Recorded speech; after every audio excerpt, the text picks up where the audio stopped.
நீங்க பல பேரால ஒதுக்கப்பட்டிருக்கீங்களா?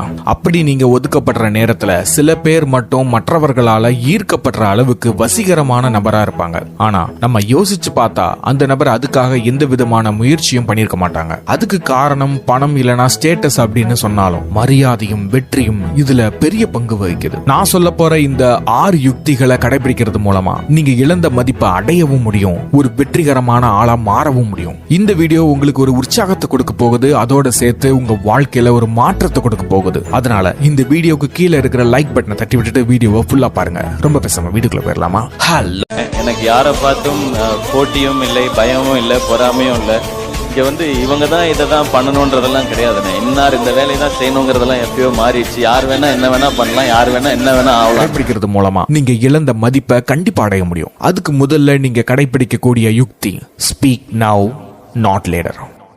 நம்மள நிறைய பேர் செய்யற பெரிய தப்பு என்ன தெரியுமா? ஒருத்தர் நம்மள காயப்படுத்துற மாதிரி பேசுறாங்கன்னா அதுக்கு உடனே எதிர்வினைய காட்ட மறுக்கிறோம். இல்லனா தெரியாம பேசியிருப்பான், இந்த சின்ன விஷயத்துக்காக சண்டை போடணுமா அப்படின்னு சொல்லி அதை கடக்க முயற்சி பண்றோம். ஆனா இப்படி நீங்க செய்யறதுனால உங்க எதிரில இருக்கிற நபர் என்ன நினைப்பாருன்னா, நம்ம இப்படி பேசுறதுனால அவர் எந்த வகையிலும் வருத்தப்படல, அதனால நாம இப்படியே பேசுவோம் அப்படின்னு சொல்லி அந்த நபர் மறுபடியும் உங்களை காயம்தான் படுத்துவாரு. சில நேரங்கள்ல அந்த காயப்படுத்தின வார்த்தைகளை நம்மளால மறக்கவே முடியாது. 6 மாசத்துக்கு முன்னாடி அவன் என்னை அப்படி சொன்னான்ல அப்படின்னு யோசிக்கிறது மட்டும் இல்லாம என்னைக்காவது ஒரு நாள் அந்த நபர்கிட்ட அதை பத்தி நாம கேட்கவும் வாய்ப்பு இருக்கு. அந்த காயப்படுத்தின வார்த்தைகள் உங்களுக்கு மட்டும்தான் ஞாபகம் இருக்குமே தவிர காயப்படுத்திய நபருக்கு இருக்கவே இருக்காது. அதனால உங்களுக்கு பிடிக்காத வார்த்தைகளை யாராவது பயன்படுத்துறாங்கன்னா, இல்ல உங்க மனசை காயப்படுத்துற மாதிரி உள்ள வார்த்தைகளை யாராவது பயன்படுத்துறாங்கன்னா உடனே சொல்லுங்க. இப்படி சொல்றதுனால நீங்க ரொம்ப ஃப்ரெண்ட்லியா பழகல அப்படின்னு அர்த்தமே கிடையாது. உங்களுக்கான பவுண்டரிஸை நீங்க உருவாக்குறீங்கன்னு அர்த்தம். சரி, இந்த சூழ்நிலையை எப்படி கையாளலாம்? Number 1, reframe the fear.